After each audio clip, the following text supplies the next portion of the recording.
The off season is officially completely here with the Texas Rangers and former Twins Robbie Grossman, Martin Perez, and of course Mitch Garver bringing home the hashtag hardware. Today, though, we are going to do a debriefing of the season with zone coverage's Tom Schreier. So buckle up. This is Locked On Twins. You are Locked On Twins, your daily Minnesota Twins podcast. Part of the Locked On Podcast Network, your team every day.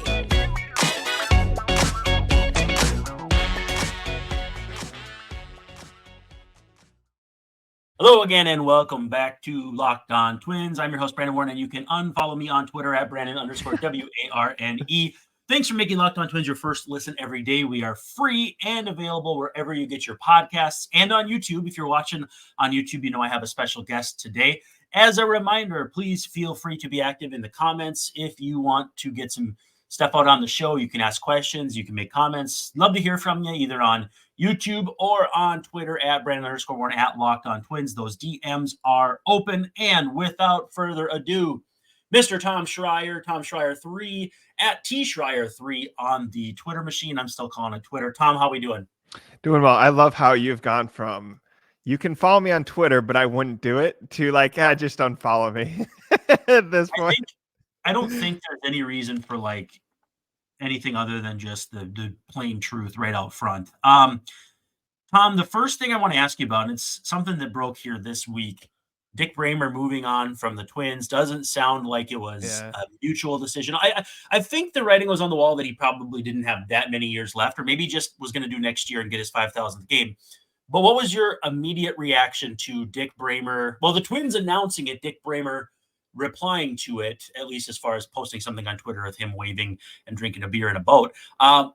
Your thoughts immediately off the top of your head, off the top of your bed head, I might add. Yeah. I did just wake up. I've been working for like 2 hours. I don't know what the hell's happening, but point is, Dick Bremer, he is, so I had to look this up. He started in 83. I was born in 1989. So this guy has been announcing games since before I was born. And that's bonkers. That's a 40-year run. He had 1 year off in 86, which is the year I was born. Otherwise, straight through. It's incredible. Yeah, and I think he's kind of like our Vin Scully, I guess. Again, Vin Scully's like unique and just to baseball in general. But you think back, he was in 2 major markets and spent most of it in LA and stuff like that. I always thought Vin Scully was great. Obviously, I'd listened to a couple of those games because they were West Coast or whatever. But I will say this. Go ahead. Sorry. No, a little late night listening, Vin Scully. Yeah. But I think with Dick, like, it's kind of funny to walk in. I've told you this before, but I first covered the Twins in 2011. So as people here know, that's like the bilateral leg weakness and like this Twins team that everyone thought was supposed to be good suddenly wasn't, and it started to fall apart right from there.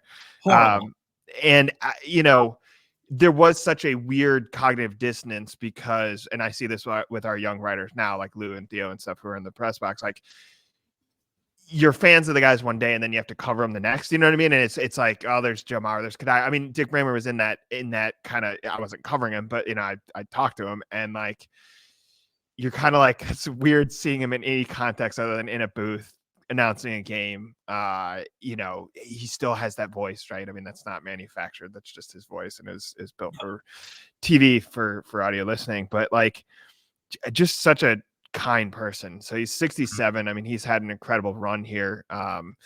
I think like he's always been good to me, like picked up on my name really quick, which is like meaningful when you're in your like 20s and like no one knows who you are and like you're just trying to kind of get by or whatever. But like, man, he's always been super nice to me, really gifted at what he does. I mean, obviously as he's gotten older, there's times where you're like, that was an off-speed pitch, not a fastball, but like ball was not anywhere near the warning track. Yeah. But I think like, he just incredibly professional in what he does. I mean, just really good, on TV and has done a good job. Obviously forever is Dick and Bert, right? And like, there was all their antics, and we got used to that broadcast.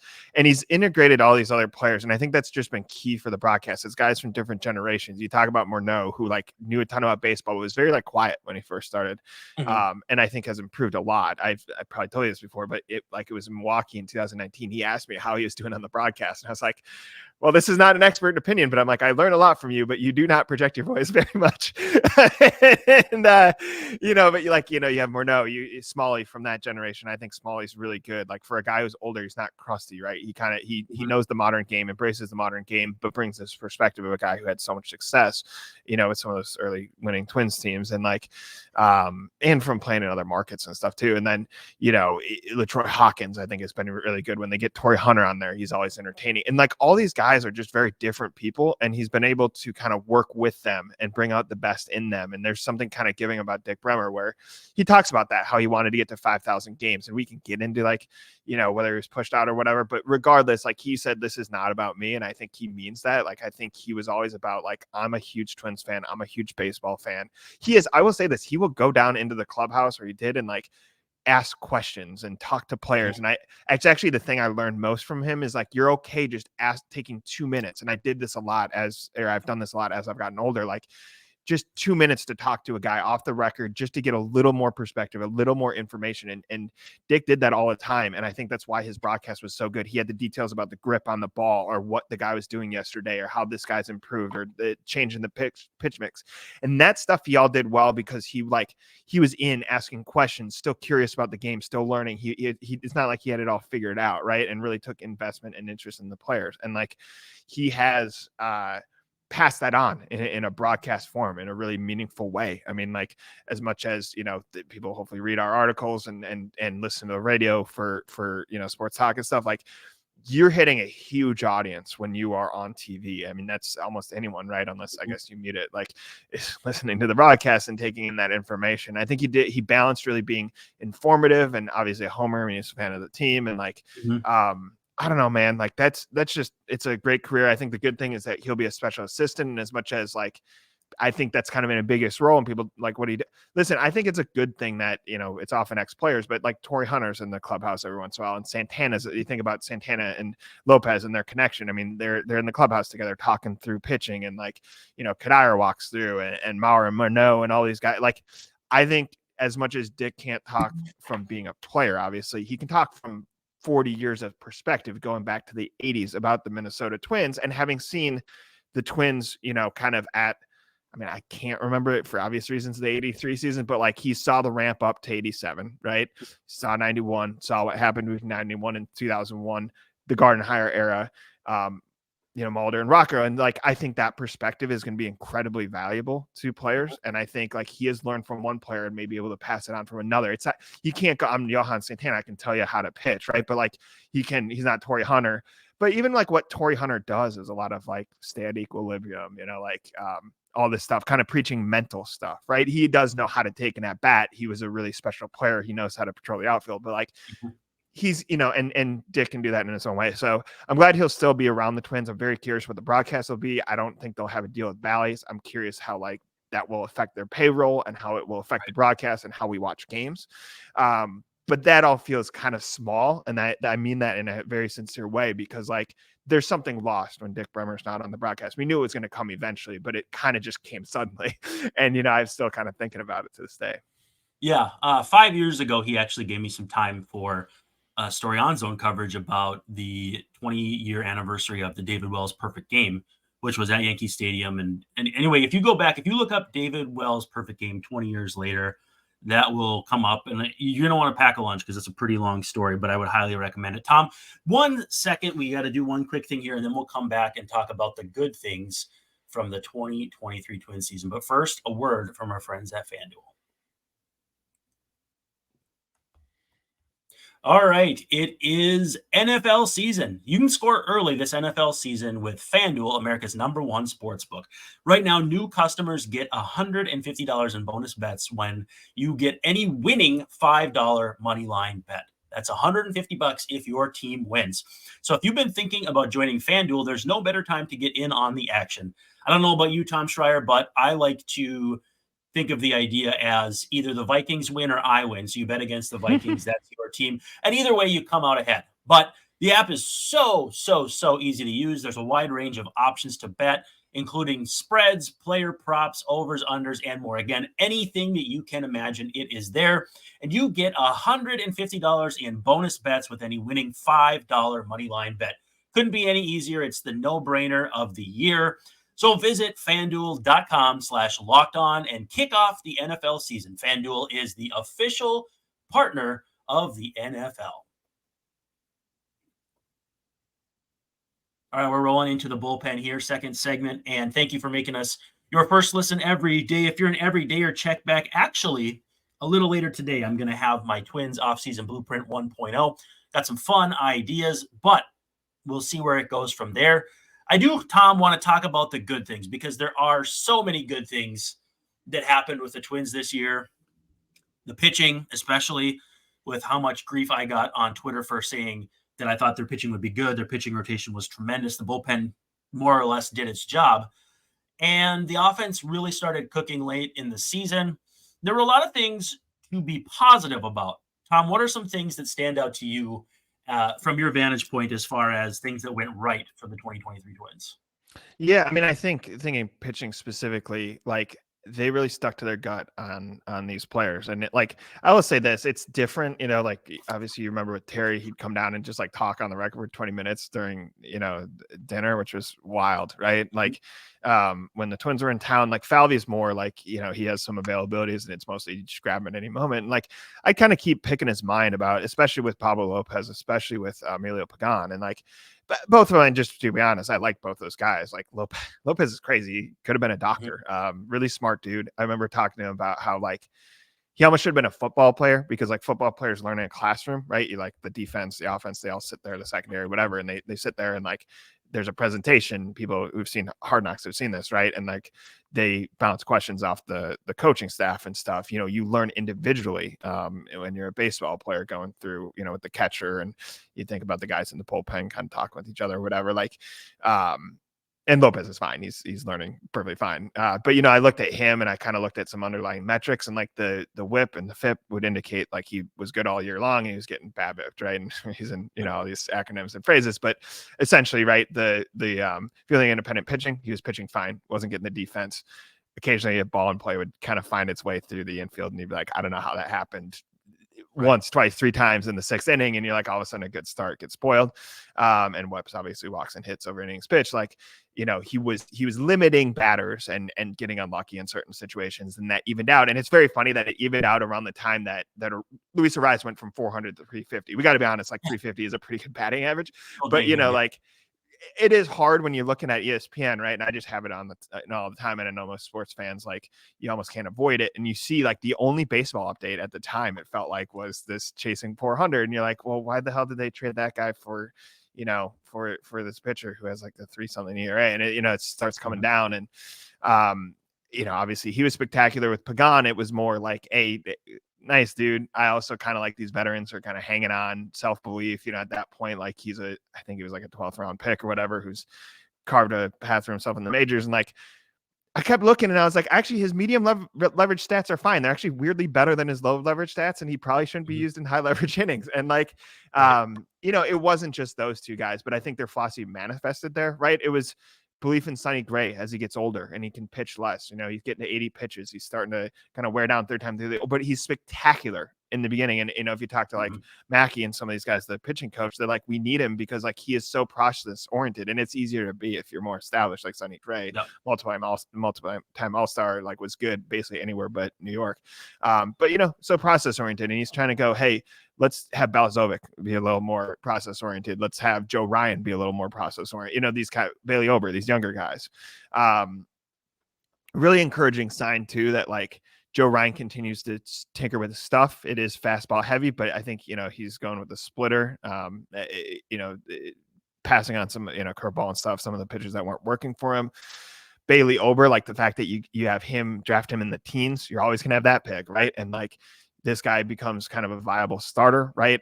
I think even like a Louis Varland, I think it's gonna be really interesting, like from a human perspective, how that works. But like, he was a viable starter who, again, like this guy was pitching 83 in Concordia with just a fastball, guy out of North St. Paul, one of us in every sense of the word. And like, I talked to his coach, Lunch McKenzie, who's a trip of a human being, but yes, he is. But and Lerner, the current guy there, but like who's a little more stable, but like, and I mean that in the nicest way possible. That just McKenzie is a big personality. Anyone who's talked to him, he's a spectacular guy. Loves the Varlands, both Lou and his brother Gus. But like, you think of a guy 83 and throwing 83 miles per hour, and now he's throwing 95 as a starter.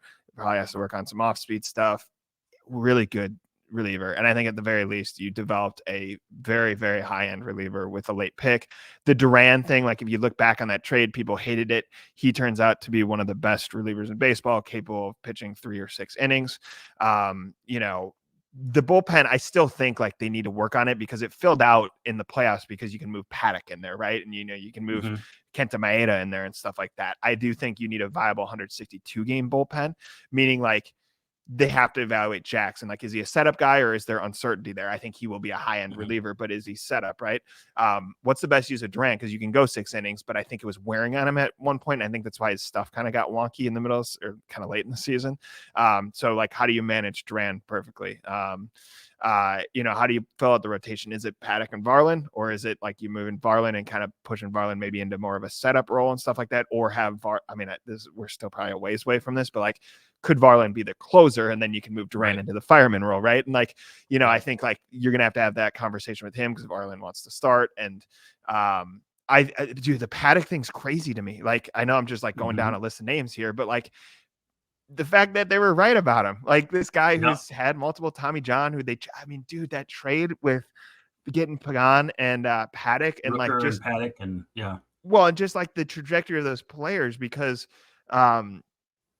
like obviously the lefty who I'm blanked Taylor Rogers, right? Yeah, Taylor Rogers. Like he was so beloved here, right? Because he was such a great player. His trajectory, signing the big contract, struggling right away, kind of finding his groove with his brother, who's the submariner in San Francisco, and then what's his name that went to Oakland and was like killing it for like a month. Yeah, Brent and Rooker. like I should have pulled this up before I started talking about it, but yeah, just like the crazy trajectory of all those players and the fact that they may have come out on the right side of that. I don't know if Pagan will resign here. I think he's probably like got a year or two left in the majors, and I say that knowing like not only probably just where he's at physically, and kind of relievers tend to hit a wall in their early 30s, but like he has a family and stuff. I think at some point he's going to want to kind of move away from playing baseball. If, he may end up coaching or whatever, but you got something out of Pagan there in the second year. I think Paddock might just become kind of part of the rotation. And it's funny. I think this first wave is going to be built, especially at the starters, through trades. And that's how Cleveland did it, right? Cleveland acquired this group, and then Bieber and I think McKenzie was their own guy and stuff. Like they started to build it internally, and I think that's kind of where we're at. We're in that first phase where forever it seemed like, when are they going to get the pitching? Isn't that why they got Falvey, all this stuff? It's like finally it seems like they kind of have something viable here. But I think that first wave was being right about Lopez, being right about Joe Ryan, being right about Sonny Gray. And then the second wave is going to be, is Varland a starter? What's Ober? I think Ober's at least a 4, but like, is he anything more than that? But viable. Paddock obviously is a trade guy. And then like kind of what's next for this next wave, like CJ Culpepper or something, kind of you go down into the minor leagues. Like, are there guys there who will manifest at some point? Because I think at some point the magic runs out with the trades. I think like there's always probably a Lopez deal, but it's always risky, right? I think the Joe Ryan one, like, I know people love Nelson Cruz, man. Like that's I've always said, don't trade with the Rays. Like, you're never going to win that trade. No, it's possible. Yeah. And so, I don't know. They won the Odorizzi trade too, for what it's worth. Yeah. And I think that just tells you, like, I think people accuse the Twins of kind of being machines, right? As though like Falvey's just sitting there on this calculator, right? And like then going to Rocco. They're such a funny organization that and it's a good thing. They're very open, right? Like I've talked about how Falvey, you can just like grab in the hall. And I asked, hey, what's up with this Baltimore trade? And not that I was like taking him on. I just was like, man, like I actually, thought Jorge Lopez would be all right. And he has stuff. I think it's mostly mental for him. But I was like, man, that trade didn't end up looking good. And like kind of what happened with Mally, because that looked good and then suddenly doesn't. And like he's very open with it. The other thing is they won't let you into the meetings, but like they just have their door open. Like I'll be walking out of the clubhouse after interviewing the players and I'll just see like Levine, Falvey, and Rocco just talking through things, and they talk like people. You know what I mean? It is based in analytics and statistics, but what I'm getting at is I think they're marrying we want to build a culture. We want a relationship with the players. We want guys to want to be in Minnesota, but like they can go make a trade with the Rays because they won't just get sniped, right? You know, the Rays won't just outsmart them. You know what I mean? And like the formula to win for the Twins is be like a better version, like kind of better funded in a better stadium in a better market than Tampa and Oakland. And like that has been, to me, that's the Cardinals. It's the Cardinals. Yes. You want to be and I mean, I think we went through this during the year. Like you have to be like 7 years old or something to remember. I'm trying to think the last time the Cardinals lost, like you'd have to be 7 to remember it or something like that. Is there some crazy stat? But like that team, and I've said that before, one of my best friends is a diehard Cardinals fan. And I know like Ahmad Hicks comes from there, and Hicks, you know, like grew up a Cardinals fan. Like, but yeah, my buddy from college, we used to go out to Cardinals games and like, you know, like for him, he doesn't live there anymore. So it's kind of going back home and stuff like that. And like, I was like, man, this is what the Twins should be. Just how they develop pitching, how they are loyal to they're loyal to their guys. They take risks on veterans. Like guys want to play there. They had a stretch where for like 70 straight years, they had at least one Hall of Famer on the roster at all times. Yeah. And it's Pujols. And so, I mean, you know, they counted Pujols in that he's not in there yet.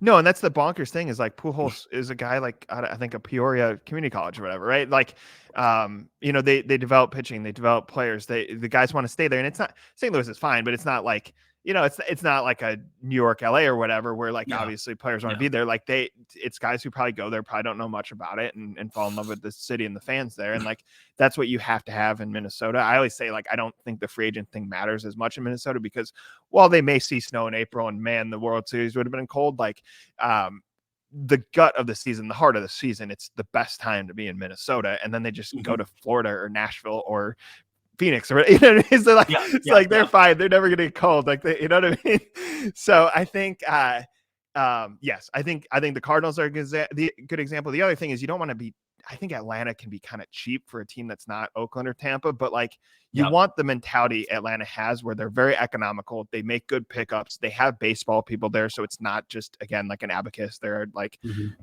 there is baseball sense in what they do. So, you know, I'm trying to think of some of those teams. Atlanta's a little bit bigger market, but we don't think of like Atlanta as being one of the kind of the superstar cities as much as I think it's an attractive place to live. It's an airport hub, but so is Minnesota. Yeah. And I think and that's the other thing is I guess players from the Sun Belt would be more familiar with it, but like if you're not necessarily from there, like you're a guy from California, I think guys settle in there. So like just point being, like, I just think, there are models for what Minnesota's doing. I think the other good sign is that Falvey didn't have success and then was like, hey, Boston has an opening, you know, like, here's the thing, like, it'd be hard to blame him from a human perspective. Like, he's from Lynn, Massachusetts, which is just outside of there. I mean, here's the funny thing. I said this to him when it'd be like if a manager spot came up and Rocco wasn't interested, you know what I mean? Or they were interested in Rocco. Well, that's the direction I was going is sorry. I jumped. No, you're good. Like, I remember talking to Falvey and I said, it is kind of ironic because I was texting with some of my friends from Boston who are diehard Red Sox fans. They were kind of pulling for the Twins, you know, throughout all this. And like, they live on Commerce Ave, which is like right near where Fenway is. So they go to games all the time. And like, they were like, we were texting about this and I was like, it is kind of ironic that after all these years of Boston taking advantage essentially of Minnesota's mismanagement, right? You think of Ortiz, you think of Moss, Garnett, like, two guys from the Boston area. Rocco is Rhode Island, but like geographically, like you can live you can live in like he's not from Providence, but you can live in Providence, like the big city, and commute up to Boston. It's not that far. So like he's essentially a Boston guy, had played there. It's funny that two guys from that area have come and had success and broken these kind of losing streaks and all this stuff in Minnesota, and that it doesn't look like they're eyeing anything else. I certainly Rocco has taken his fair share of. He's seen signs of fire Rocco. He's heard certain media members say that, certainly not you and I, but like there's people that want him out, whatever. And I think that comes with the territory. And yet I think they see Rocco's also like, you know, I don't know how familiar he was with Minnesota. Like, you know, this wasn't Tampa or whatever the organization he came up with. And I think, you know, I think he like,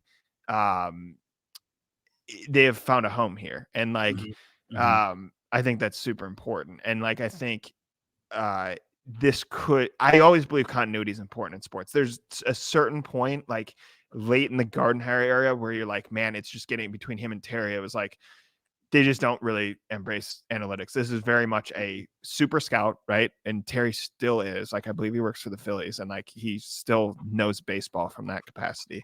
Yep. And Gardenhire, who's like a people person, right? I mean, I think he could be tough on players, and certainly we saw him lash out at like umpires and stuff, but like he is players loved him no matter what, right? And winning, losing, whatever. And I think there is value in that, and they had a long run of success. It had to come to an end at some point. And I think like this next wave, Rocco is a people person. Like he's different, right? I mean, he's different from even a baseball guy, like this, kind of fish and like, I don't know, different personality, but he's always laid back. He knows when to kind of put the clamps down, like when they were in Atlanta struggling. He also like, I thought he would go back to that method when they got blown out, because I think it was 15-2 to Baltimore right before the All-Star break. And instead he was like, let's not panic. These guys need a little time off. Let's get back at, and they weren't that great in Oakland, right? And he kind of enacted recovery, right?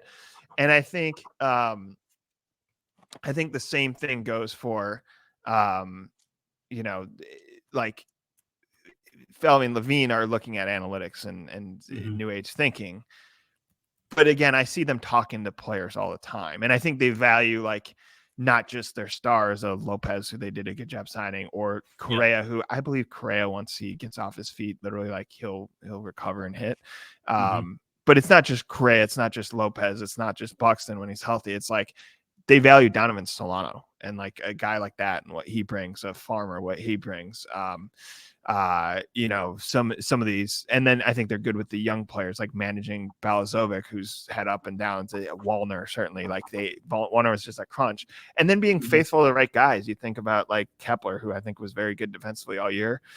Granted, doesn't really want to play center anymore, but is good in the corners. But everybody wanted to DFA him in July. And he started hitting and was really, really important. And I think him and Polanco are just so important to the team, because they started, I think, in 2009. They signed in when they were 16. They were in the same international free agency class as Sano, like an all-time legendary IFA class. Which is bonkers, because what's his name? It's Smith, like the GM who like Billy obviously Smith. Billy Smith, who made other mistakes. Like he nailed that. But like, these guys who are tenured, and even Buxton to some extent, like they know the value of these guys. And I talked to Polanco a little bit about it. It's like they've been wanting to do this since they signed, like kind of change the Twins. And it's so weird, given I think the Twins actually have been well run for most of their, kind of recent history. Right. But like, as always, they were a good AL Central team and just struggled in the playoffs, and then kind of lost their way for a little bit. And it just didn't feel like they recovered, even though there were like signs of it in the Mulder era. And there was like signs of it early in the Rocco era. Like, it always felt like, they're going to lose. And I still think there's some questions. They're going to have to figure out how you get as good as Houston is, right? I mean, I think that series was closer than maybe it indicated, but Houston was the better team. The Yankees will be back. How do you beat a team like that, given like it's a big market? It's a tough place to play. I think they'll be back in the playoffs. Boston, when they get back, even like a Texas, like I always go back to Dallas sports should be better. I was texting with my cousin who goes to school down there. He's not a Rangers fan, but like his buddies are, and he was hanging out with them last night, probably partying too much. And like, probably, but he was like, he's like, dude, like Dallas is a huge city. Like a lot of the players live there. I'm trying to think. So like Torrey Hunter does, and Royce Lewis and stuff like that. And like, I think that's, it's a growing area. It's like, there's a lot of Rangers fans. They may not be as relevant nationally, but the Rangers could build off this, right? They have resources. Players want to play there. Like it's, it's a desirable place to live. So like, I think new stadium, all that stuff. And so, I just think you're going to have to contend with formidable foes here. But I think the Twins kind of hung with everybody. I mean, it's Baltimore. They handled Arizona and Texas well this year.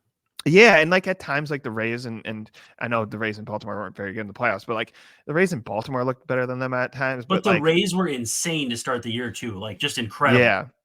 So my thing is like the Twins, we can evaluate them as a normal team. Like, I think it's we talked about the pitchers, but I think the hitters kind of go there's certainly like improvement to be made, but like that's maybe a little more straightforward. The pitching for me was always the question. Now it's really like, can Buxton get healthy enough to get the at bats and potentially play center?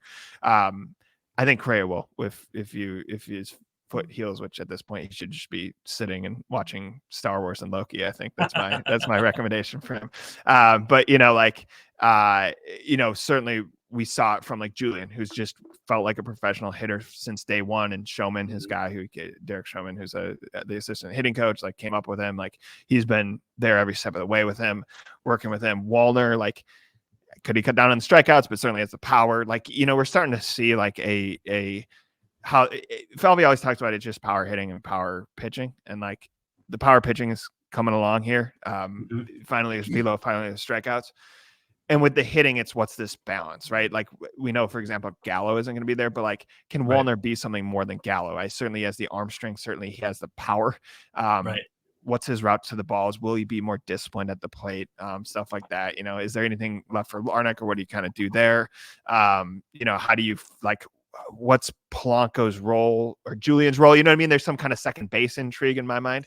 And then just like, is Miranda just sophomore slump, or is he out of the plans if Royce Lewis is the third baseman? You know what I mean? Like, I just think there's some of that. And we probably should have just led with Royce Lewis. The fact that like, that's the first overall pick, Mike Radcliffe, like that, there's 100 different things this guy did right. But like, I think the thing we will remember is that he was like, he has this it factor. This is the late Radcliffe power scout, right? Who died too soon. And like, he was like, Royce Lewis has this it factor, and man, does he. Like, he just, in that first game when, against Toronto, where he like turns and addresses the crowd, gets them all pumped up when most of the guys, and it's fine, just kind of like go and high five their teammates, whatever. He's engaging the crowd, hits these bombs, and like Royce Lewis is the real deal, and that gives you authentic power and stuff like that. So you see like, hey, if this team stays relatively healthy, if Buxton can kind of, again, like I know they're managing it, but like, he can be healthy, if Lewis can stay healthy, if Julian keeps on this path. I just think that guy's just a pro, and I think he's going to be a really great player. And like Wallner gets more discipline, all this stuff. Like even Jeffers had a rough playoffs, but I thought it was really impressive. Like if these guys, all of a sudden you have the power pitching, the power hitting, and you go, this wasn't just a flash in the pan. This wasn't just break the spell and then rebuild a new team and try to take a step further. It's next year you have to. How do you compare against the Astros? And I think the team will point out they did win series against the Astros. I believe the season series against the Astros, the Yankees. I believe so. And then, hey, how do you like, here's the other question is like, don't take the foot off the gas when you're playing Kansas City and Detroit, right? Like I think Detroit actually took the season series and Kansas City swept them. They won like 78 games too. Like they're right there. Yeah. And I think Detroit will probably, it's really weird projecting the Central, right? Because it's like at some point, Chicago just has to kind of reset the whole thing. I think they're doing that now. They're going to do that now. I think Cleveland's going to like, just kind of hang around. I think they are what they are, and I think they'll always have good bat to ball skills and some good pitching and probably not much else. And they'll lurk and like they'll if you give them the division, they'll take it. They'll be happy to do so. The Twins tried to this year. Yeah, and I think many turns. Now they're gonna have a change too, right? Because Tito's out and stuff. So Cleveland's going through some change. Kansas City's not there yet, but we'll get good. We think, right, if they're managed right, like they'll have the resources to be good, is how I should put it. And I think Detroit's kind of on the way up. And I think the point is that the Twins have this window. They have a filled out roster. You're not going and trying to find the ace because Lopez is good enough, right? I'm not suggesting he's Scherzer, Verlander, like that kind of player, but like he is ace. Yeah, Kershaw, but he's ace caliber. I think it's a question of like, do you take a risk on Sonny Gray or someone similar, like a little bit older, to give you a 1-2 punch? How do they develop pitching behind these guys? Here's the thing. At some point, like the Varlands, not him specifically necessarily, but like eventually guys who probably could start will end up in the bullpen because they just want him to reach, like Balazovic. Balazovic's a good example of, I think he could maybe start at some point, but like given his age, and I think he was a great prospect, but like he had kind of up and down for a season. He may be better off just being kind of like a 6-inning guy in the bullpen, well, and, right? And don't waste the bullets if he's 25 at AAA pitching. Okay, get him up here, see what he's capable of, because you only have so many years. And I think, to be fair, that guy, he looked good at times. Certainly, like he really did. He was the opposite of Lopez. You could see the whip and FIP jump, and then you're like, well, eventually his ERA will jump. But like again, this is a guy who needs to work on his secondary pitches. I thought threw the fastball pretty well. So like I think like, they are starting to kind of put it together, and it just like the Mhm. machine should hum for a while. They have some runway. What they need to do is not be a good AL Central team. That was the issue with kind of the Gardenhire era. It's like Mhm. they have to just be a really good team. And I think the best thing is like a guy like Correa, like he has to hate that Houston beat him, right? And he's Oh, going, I'm sure he's of telling it. all these guys, you know, as much as they'll emphasize the joy and the good moments, he goes, dude, you guys don't want to feel this every year. You don't want to constantly get this close and have a Yankees or a Red Sox or if the Rangers go on a run or Houston constantly beat you. It's not going to be fun. And I think Mhm. for the Twins, we now just have to value them as a normal team. Can they compete with the big guys? You know, it's no longer cursed. It's no longer doesn't have pitching. It's no longer like doesn't have star power, doesn't spend money. It's they spend what a mid-market team should, and they have star players and they have good young talent, and like they have a tenured GM and manager. And I think at this point, it's just like it's that final, you know, it's almost like losing weight, right? You kind of shed the first 20 and then you're like, how do you get the last 10 off? Like, Mhm. how do you get that last 10? You know, what's that little edge that the Twins can get? And I think that they're capable of it. It's just a matter of like a little bit of health. And then it's really, to me, player development. Keep Julian going, keep Wallner going, keep Royce Yep. Lewis going, fill out a bullpen and a rotation with guys from the minor league system. Yeah, and see where you go from there. A couple of positives I wanted to hone in on. Obviously, there's some obvious ones like Royce Lewis, but the development of Ryan Jeffers is a big one for me, just because to go from having a catcher with big league playoff pedigree, World Series rings, to now you have a guy who can hit as well. I mean, kind of having a mix and match there isn't a bad thing. And then the depth. Donovan Solano was third on the team in plate appearances this year. I don't think anybody would have seen that coming. And that was the difference between 22 and 23, I think, was just that they were better protected against that. Maybe Nick Paparesta and that change didn't do quite what they had hoped. Certainly Byron Buxton not playing as much as they had hoped, and Carlos Correa having a down year. And I want to transition quickly from good to bad. If I can keep you for a little bit longer, we'll talk about the bad and then we'll get out of here. The bad for me isn't necessarily wholly bad. Pythagorean record 93 and 69. So 6 games off that pace. They did have a few games that they lost in heartbreaking fashion. We all know and remember those. But what I think is the case is if you can't count on your depth again, your Kyle Farmers, your Willie Castros, your Donovan Solanos, you probably can expect something more from Carlos Correa, Byron Buxton, Yeah. you know, Jorge Polanco in terms of volume if he plays the full season. I still am enthused about this team. So even with the bad, the hitting was extremely inconsistent early. I really didn't think they had enough of a plan. Turned it on late. I do think if you look at this team, if everything comes together the way you want it to, you look at the Rangers and you look at the Braves from a few years ago, you do not, absolutely do not need everything to go perfectly to win the World Series. We saw it 87. The Twins had a negative run differential. Different times, but in the year that the Braves won, Ronald Acuna Jr. out. This year with the Rangers, their bullpen, go on Baseball Reference and look at their bullpen. Literally every reliever that was near the top of the innings count for them out of the bullpen has an ERA like on average of about 4.5. You don't need to be perfect. You need things to come together at the right time. I felt like for the Twins, that was actually happening. You get Paddock back. You got guys rounding into form. Duran's little hiccup there in August or whatever it was seemed to come around. Jax's hiccup come around. They had as much as you could have reasonably hoped for going for them into the postseason, but I think the future can still be brighter. Like we don't have to see this team peak at a few playoff wins and shucks, we tried. I really do think that they're in a good place. Also that, the financial thing for the offseason, before I get back to you on the bad stuff, it's going to affect many teams because the regional sports networks are lots of teams. So what I would maybe watch for is the teams that have their own networks, the Yes Network, NESN, SNY for the Mets, the White Sox with Chicago, NBC Sports Chicago. There's a lot of teams that may be not as affected by these rights as the Bally teams. And I think there's almost 20 Bally teams. So I'll be curious to see how that all shakes out. But I think it'll probably affect teams relatively similarly under that umbrella. And again, for the longest time in 13, 14, et cetera, I kind of backed up the fact that the Twins didn't throw a bunch of money at a bad roster. Well, that money has to come to fruition now. And I think it has with Carlos Correa, Pablo Lopez. I still think they have room for one more good-sized deal. Cody Bellinger is my guy. But I just think more so than any other time except maybe 2019, because the 2020 pause was bad for everybody. This is about as good as I can imagine feeling about the Twins. And you still look back and say, man, Byron Buxton didn't give you much this year. And man, Carlos Correa didn't give you much this year. But Eddie Julien steps up. Matt Wallner steps up. Max Kepler picks it up in the second half of the season. Donovan Solano was Mr. Reliable. Willie Castro, just an incredible revelation. Even with the bad, I think you can funnel that into good moving forward.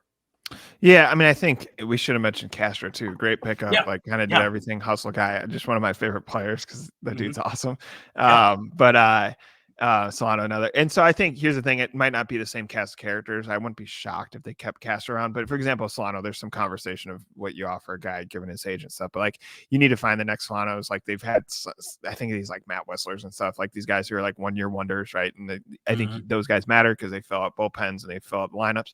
The number one thing I think I want to see with this team, aside from maintaining the pitching, is you can't struggle with the runners in scoring position. Like that is just it's just unproductive. Like you can't win games. It's bad offense, all this stuff. But it is the most frustrating thing to watch. Like you can just hear the entire stadium groan when you're like, man, you got guys on the corners and you have an out and you strike out and then like a little pop or whatever. Like or a Correa double play ball. Yeah. And and that's the thing. I mean, I think runners at scoring position specifically, got to fix that. Got to lengthen the lineup. Got to have enough guys to drive in runs. The thing you can't do is go into this offseason feeling good and then not do anything meaningful. I still think you need some sort of meaningful move. I think it's probably trading for a pitcher a la the Pablo Lopez trade.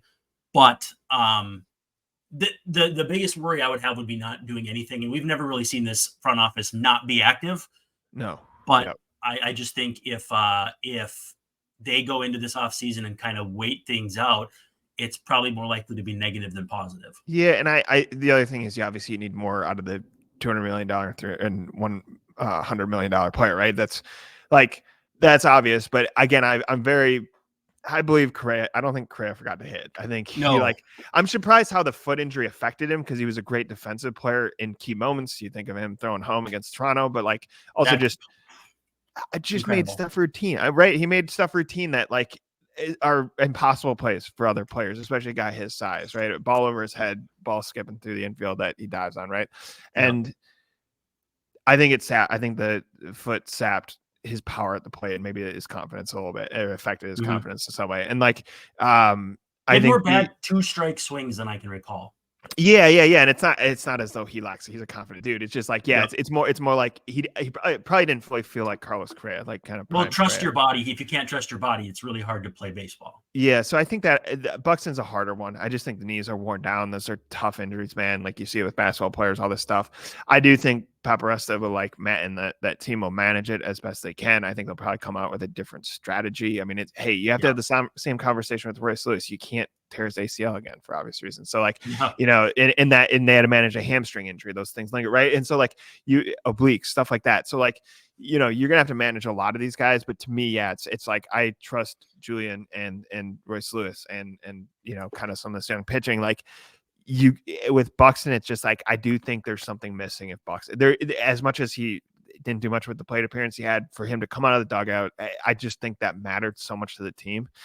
And he's such a spectacular player when healthy. And I just think, I don't know if he'll ever be 140, you know what I mean? I just I don't, that he may have a season like that, but I don't think we can project that for the rest of the contract. I think it's more you have to squeeze everything you can there, because for Byron Buxton, who loves baseball and wants to impact the Twins, and for the Twins in general and for the fans, because when Byron Buxton is right, there's no other player like him. And I mean that literally, he gets the balls that other players can't. Produces in big moments. You got to squeeze all the juice you can out of him and hope he's not a banana. Yeah.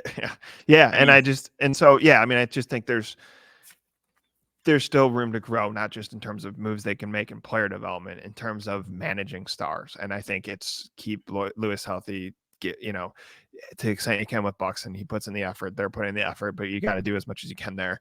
And then with Correa, it's just it's probably telling a guy, hey, you can't work out all the time. Like you have to sit, you know, and I think that's tough. I think he wants to get better. There's no one in better shape. Like he's a superstar player and stuff, but like, you know, I think it's telling him, hey, if your foot's not right, it doesn't matter how much, you know, how lean you are, how much you can lift, or if you can dive after a ball in the infield. So yeah, I mean, I think it's just going to be, it's still an interesting offseason. I think the best thing about it is it's not, can they be good, right? It's, can they be one of the best teams in baseball? It's a much more fun conversation. So 2 quick ones, and then we'll let you go. If you had to pick a player not in the organization right now that you think the Twins will get this offseason, who are you going with? Because I'm going with Whit Merrifield.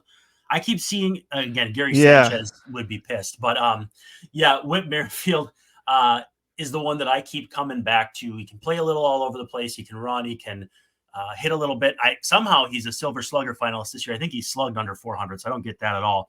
But familiar with the AL Central. To me, he makes a lot of sense, mostly because I know they're going to try to replace those glue guys. I don't know if they're going to trade for a starter, sign a starter, rely internally. I don't know if they're going to trade for a center field type, what they're going to do. So if I was to pick anyone who's not on the team right now that I think will open the season with them next year, Whit Merrifield's my guy. Yeah, I'm trying to think of a specific player, but I think the profile is going to be one of those pitchers who you're like, that guy's been really good on a bad team for a long time. You know what I mean? Maybe Giolito. Maybe Giolito. Giolito's an interesting one, especially because like one of our guys was writing, Max Capel was saying like Festa kind of looks like him. And I was like, man, it wouldn't be a terrible thing for like Giolito. But yes, I'm thinking the Giolito type, right? It might not exactly be him, but like, how about someone who like, who's sitting there, like it's just not worth them like throwing pitches for the team they're playing for. You know what I mean? They're not, it's not going anywhere, and like they're a star. The Twins are going to look at somebody and say, we can fix him pitching wise, and that's who they're going to get. And I think, you know, I'm trying to think like Baltimore did that for a little, or I'm trying to know, it was the Cubs, was it Arrieta or whatever? Like, you know, they like some of these teams. Everyone who left Baltimore for the longest time, including Arrieta. Yes, that's what I'm thinking of. Is like some of these teams where if you you know, it's almost like if you got Dylan Bundy when he was younger, you know what I mean, or something like that. Like, exactly. Yeah, and I think like, yeah, it's going to be something like that where, and I think the Twins are smart in that regard, that like, that's what you have to understand as a GM is it's leverage, obviously, but it's just situational. And I think that's, so yes, let's say it's Giolito, but it's someone like that. That's the pit. That's how you replace Sonny Gray, I actually think, is like, don't give away your best guys in the farm system, but sell a little bit from the farm system, maybe give up a guy who's making an impact in the majors, but isn't crucial. And that's how you kind of, you know, that's how you land this guy who everyone at first, when it was Lopez, it was like, what the hell? And then, they turn out to be good. Last thing, is this team, with what we know now, your favorite in the AL Central going into next year? Because I feel like it has to be. Yeah, it is. I think the question is, how long is that window open? Because we talked about Detroit getting a little better, and Cleveland. I just think Cleveland's going to hang around unless they have like an issue with the next manager. But like, Cleveland has a weird model where it's like, it's really hard, I think, to cheer for a team like that because you're basically just banking on someone else messing up. And they're the 2004 Twins. Jose Ramirez is their Joe Mauer. Yeah. But I think it's a revolving cast of guys who were club control or were traded and got back in a big trade, like a Santana versus Lindor. I see a lot of like the late metronome Twins in that team, which is both good and bad. Yeah, so I mean, I think the point being, like, Cleveland will always linger, and like, how good can Detroit get, and where will Chicago and Kansas City be in a few years? But like, because Chicago will always have resources, and Kansas City will have picks. But like, I think that's I just see a window here. Here's the thing, though, I don't think they can think, we'll be as good as the Astros in 2-3 years. They have to get as good as the Astros right now. That's a big task, and it's what they're working on right now. Yeah, no question about it. I think each of those teams has stepped on rakes in the meantime, as far as the White Sox with so many rakes, Tony La Russa, and staying internal for their GM. We'll see how that goes. So funny. Detroit Tigers with Javier Baez, and we'll see what Spencer Torkelson becomes. But a lot of things that you and I can discuss as the offseason goes on. Tom, we'll have to have you on again real soon. A lot of meat on the bone here for this offseason because the Twins are going to have a lot to prove going into next year. But for now, we're going to take a break. We'll come back a little later today with my off-season blueprint. He's Tom Schreier. I'm Brandon Warren. Thanks for hanging out. This has been Locked On Twins.